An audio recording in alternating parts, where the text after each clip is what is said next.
അർജുനെ ആലോചിച്ച് കേരളക്കരെ ആകെ വിങ്ങി നിൽക്കുന്ന സമയത്ത് അർജുന്റെ കുടുംബക്കാര് ചെയ്ത ഒരു കാര്യം കണ്ടു കഴിഞ്ഞാൽ നമുക്കൊക്കെ തമാശ തോന്നും.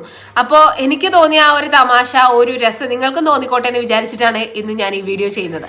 അപ്പോൾ സംഭവം ഒന്നുമല്ല, നമ്മളെ അർജുൻ മരിച്ചത് ശിരൂർ ലോറി അപകടത്തിലാണ് എന്നുള്ളത് നമുക്ക് എല്ലാവർക്കും അറിയാലോ. അപ്പൊ ആ ഒരു ലോറി റീബിൽഡ് ചെയ്തുകൊണ്ട് അത് അർജുന്റെ കുടുംബത്തിലേക്ക് എത്തിക്കുന്ന ഒരു മനോഹരമായിട്ടുള്ള കാഴ്ചയാണ് ഞാനിന്ന് നിങ്ങൾക്ക് കാണിച്ചു തരാൻ വേണ്ടി പോകുന്നത്.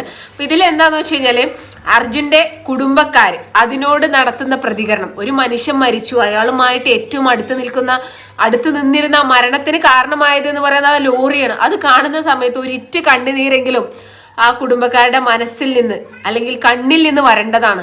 അത് വന്നില്ല എന്നുള്ളതാണ് ഏറ്റവും തമാശയായിട്ട് തോന്നിയിട്ടുണ്ടായിരുന്ന ഒരു കാര്യം. പിന്നെ അതിൽ നടന്ന ഫോട്ടോഷൂട്ടും അതുപോലെ തന്നെ ആളുകൾ അത് ഏറ്റുവാങ്ങുന്നതും അതിന്റെ ഭംഗി കാണുന്നതൊക്കെ കണ്ട സമയത്ത് അക്ഷരാർത്ഥത്തിൽ തമാശയാണ് തോന്നിയത്.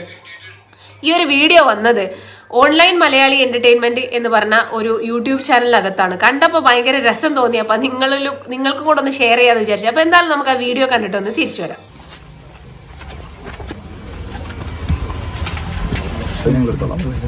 അടിയിൽ ഒഴിച്ചോട്ടോ.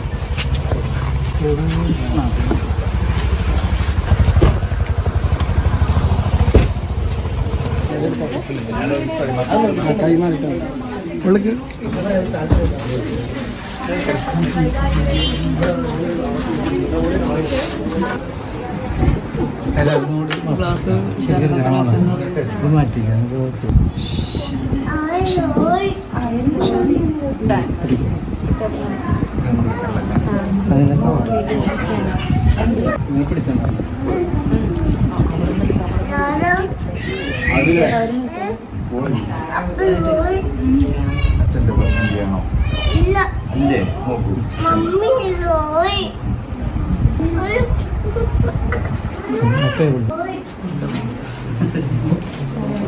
ഞാൻ ഈ വീഡിയോ ആദ്യം കാണുന്നത്, ഞാൻ വിചാരിക്കുന്നത് ഇവർ എവിടെ നിന്ന് എടുത്ത വീഡിയോ, അർജുന എവിടെ നിന്ന് എടുത്ത വീഡിയോ മനസ്സിലാവില്ല.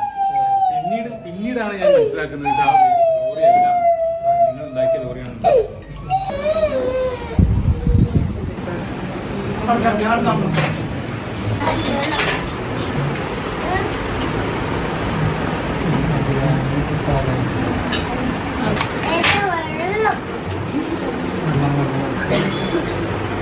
ഈ വീഡിയോ ചെയ്തിരിക്കുന്നത് ഓൺലൈൻ മലയാളി എന്റർടൈൻമെന്റ് എന്ന് പറഞ്ഞ യൂട്യൂബ് ചാനലാണ്. ഇവരുടെ കമന്റ് ബോക്സ് ഓഫ് ആട്ടോ. കാരണം ആ കമന്റ് ബോക്സ് അങ്ങനെ ഓൺ ആക്കി കഴിഞ്ഞാൽ തെറിവിളിയുടെ പൊങ്കാലയായിരിക്കും അർജുന്റെ കുടുംബത്തിന് കിട്ടാൻ പോകുന്നത്.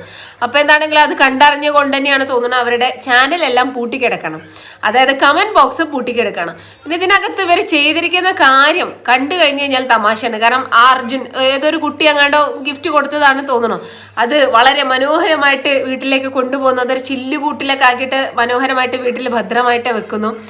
അതിൽ കൃഷ്ണപ്രിയ ആണെങ്കിലും അതുപോലെ തന്നെ അയാനാണെങ്കിലൊക്കെ അങ്ങനെ തൊട്ട് നോക്കുന്നുണ്ട്. അയാൻ മോനെ അറിയില്ല, അവൻ ചെറിയ കുഞ്ഞാണ്. അവന് ഇത് അച്ഛൻ്റെ ലോറിയാണ് കാര്യങ്ങളൊന്നും അവനറിയില്ല. അച്ഛൻ മരിച്ചതിൽ അവന് വിഷമം ഉണ്ടാവും, അത് സംഭവം ശരിയാണ്. പക്ഷെ കൃഷ്ണപ്രിയ അത് നോക്കിയിട്ട് അവളുടെ കണ്ണിൽ നിന്നൊന്നും ഒരിറ്റ് കണ്ണുനീര് പോലും വരുന്നില്ല എന്നുള്ളതാണ് ഏറ്റവും ആശ്ചര്യം തോന്നിപ്പിക്കുന്ന ഒരു കാര്യം എന്ന് പറയുന്നത്. മരിച്ചത് ഭർത്താവാണ്, കൊണ്ടുവന്നത് ഭർത്താവിൻ്റെ ലോറി പോലെയുള്ള ഒരു റെപ്ലിക്ക സാധനം. നമുക്കൊക്കെ എന്ന് പറഞ്ഞു കഴിഞ്ഞാൽ ഭർത്താവിൻ്റെ പേര്, മരിച്ച ഒരാളുടെ പേര് പറയുമ്പോൾ പോലും നമ്മുടെ കണ്ണിൽ നിന്ന് ധാരധാരയായിട്ട് കണ്ണുനീര് വരും അല്ലേ. ഇനിയിപ്പോൾ കൃഷ്ണപ്രിയ എങ്ങനെ ഭർത്താവിനെ ആലോചിച്ച് ജീവിതകാലം മുഴുവൻ കരഞ്ഞ് ജീവിക്കണം എന്നൊന്നും ഇവിടെ ആരും പറയുന്നില്ല. പക്ഷെ അറ്റ്ലീസ്റ്റ് ഈ കേരളക്കര ഏറ്റെടുത്തിട്ടുള്ള ഈ ഒരു സെന്റിമെന്റ്സിനെ മനസ്സിലാക്കിക്കൊണ്ടെങ്കിലും പ്രവർത്തിക്കാൻ അവർക്ക് കഴിയണം എന്നുള്ളത് അത് വളരെയധികം ഇമ്പോർട്ടൻ്റ് ആയിട്ടുള്ള ഒരു കാര്യമാണ്. പിന്നെ അതുപോലെ തന്നെ ഇതിൽ നിങ്ങൾക്ക് കാണാൻ പറ്റും അമ്മയുടെ ഫോട്ടോഷൂട്ട്. ബാക്കിൽ വലിയൊരു ഫ്രെയിമിൽ അർജുൻ്റെ ഫോട്ടോ ഒക്കെ വെച്ചിട്ടുണ്ട്. അർജുൻ്റെ ഫോട്ടോ വെച്ചിട്ട് അതിൻ്റെ പിറകിൽ നിന്നിട്ട് ഫോട്ടോഷൂട്ടൊക്കെ നടത്തുന്നത് എനിക്ക് തോന്നുന്നു കൊണ്ടുവന്ന കൊച്ചിനുമായിട്ടൊക്കെ ആയിരിക്കണം ഫോട്ടോഷൂട്ടൊക്കെ നടത്തുന്നുണ്ട്.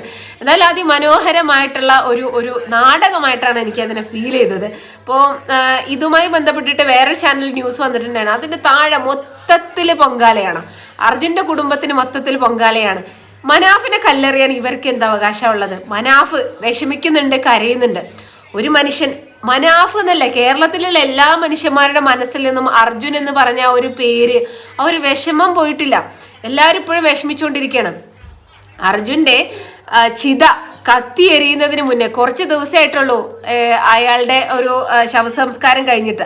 അപ്പൊ ഈ കുറച്ച് ദിവസമായി ചിത എരിയുന്നതിന് മുന്നെയാണ് ഇവരെ ഒരു വലിയ പത്രസമ്മേളനം വിളിച്ചുകൊണ്ട് വന്ന് മനാഫിനെതിരെ നിരന്തരമായിട്ടുള്ള അക്യൂസേഷൻസ് അവരെ വരുത്തിയത്. എന്താണെങ്കിലും പാവം മനാഫ് മനുഷ്യഹൃദയമുള്ള ആളാണെന്ന് എനിക്ക് തോന്നിയത്. അയാൾ പറയുന്നുണ്ട്, ഞാൻ അർജുനെ ഇനി എൻ്റെ ലോറിക്ക് പേരിടുന്നില്ല, മാപ്പ് എന്ന് പറഞ്ഞ അയാൾ മാപ്പ് പറഞ്ഞുകൊണ്ട് പത്രസമ്മേളനം നടത്തുന്നുണ്ട്. മനാഫ് നടത്തി. അതിൽ എല്ലാ മലയാളികളും മനാഫിന്റെ കൂടെയാണ്. ഇവരെന്ത് മനുഷ്യന്മാരാണ്, അർജുന്റെ കുടുംബക്കാർ എന്ത് മനുഷ്യന്മാരാണ്, എന്ത് മനുഷ്യത്താണ് ഇവർ കാണിക്കുന്നത് അല്ലേ? സ്വന്തം കുടുംബത്തിലുള്ള ഒരാൾ മരിച്ചിട്ട് അതിനൊരു വിഷമം, ഒരു ലാഞ്ചനയെങ്കിലും കാണേണ്ടതല്ലേ? അതുപോലും കാണുന്നില്ല. അവർ വീഡിയോ ചെയ്യുക എന്തോ ആയിക്കോട്ടെ, പക്ഷെ വിഷമിക്കുന്ന ആളുകളെ പോലും നിങ്ങൾ ഇമോഷണൽ ഡ്രാമ കളിക്കുകയാണ് എന്ന് പറഞ്ഞിട്ട് എന്താ പറയാ, ഇമോഷണൽ ഡ്രാമ കളിക്കുകയാണെന്ന് പറഞ്ഞാൽ മനാഫിനെ തള്ളിക്കളിയാണ് അവർ ചെയ്തത്. അപ്പൊ ഇവർക്ക് എന്താണ്, അവരോ വിഷമിക്കുന്നില്ല, ഇനി വിഷമിക്കുന്ന ആളുകളെ വിഷമിക്കാനായിട്ട് അങ്ങോട്ട് സമ്മതിക്കുന്നില്ല. ആത്മാർത്ഥമായിട്ട് സ്നേഹിക്കുന്ന ആളുകൾക്ക് തന്റെ പ്രിയപ്പെട്ട ഒരാൾ മരിച്ചു കഴിഞ്ഞാല് അതിനെന്തായാലും വിഷമമുണ്ടാവും. നമുക്കൊന്നും അർജുനെ അദ്ദേഹത്തിന്റെ ഈ ഒരു ആക്സിഡന്റിന് മുന്നേ അറിയില്ലായിരുന്നു. പക്ഷെ ഈ ഒരു ആക്സിഡന്റ് ഉണ്ടായി എന്നറിഞ്ഞ് കാണാതായ അവിടെ നിന്ന് അങ്ങോട്ട് അർജുൻ എന്ന് പറയുന്നത് ഒരു വികാരമാണ്. മലയാളി മനസ്സിലുള്ള ഓരോ ആളുടെയും വികാരമാണ് അർജുൻ എന്ന് പറയുന്നത്. അർജുന് വേണ്ടിയിട്ട് നമ്മൾ ഓരോരുത്തരും, ഞാനൊക്കെ ഇൻസ്റ്റയിൽ ഒരുപാട് സ്റ്റോറി ഇട്ടിട്ടുണ്ട്. ഞാൻ സ്റ്റോറി ഇട്ടതിന് എനിക്ക് പ്രത്യേകിച്ച് ലാഭമൊന്നുമില്ല. പക്ഷെ നമ്മളത് ചെയ്യുന്നത് അർജുൻ എന്ന് പറഞ്ഞ ഒരു ഫീലിംഗ് ആളുകളുടെ ഉള്ളിൽ വരണം. അത് എന്താ പറയുക, ഒരു വലിയ ന്യൂസ് ആകണം. ആ ന്യൂസ് ആയിട്ട് അർജുന് നീതി കിട്ടണം എന്നുള്ളത് കൊണ്ടാണ്. പക്ഷേ ഇവർക്ക് ഇങ്ങനത്തെ ഒരു ചിന്തയില്ല. സത്യം പറഞ്ഞാൽ അർജുന്റെ കുടുംബത്തെ ആ ഒരു തെരച്ചിലിനിടയിൽ അവിടെ ഇവിടെയൊക്കെ കണ്ടു എന്നല്ലാണ്ട് പിന്നീട് വരെ കാണുന്ന പത്രസമ്മേളനത്തിനും കുറ്റം പറച്ചിലും അതിലും ഇതിലേക്കാണ്.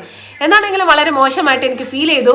പിന്നെ അതുപോലെ തന്നെ ഈ ഒരു പ്രഹസനം കണ്ട സമയത്ത് നിങ്ങളുമായിട്ടൊന്ന് ഷെയർ ചെയ്യാമെന്ന് വിചാരിച്ചു. So that's it for today. അപ്പോൾ നിങ്ങൾക്ക് എന്താ പറയാനുള്ളത് താഴെ കമൻറ്റ് ചെയ്യുക. Comment box is open. So will see in the next video. By.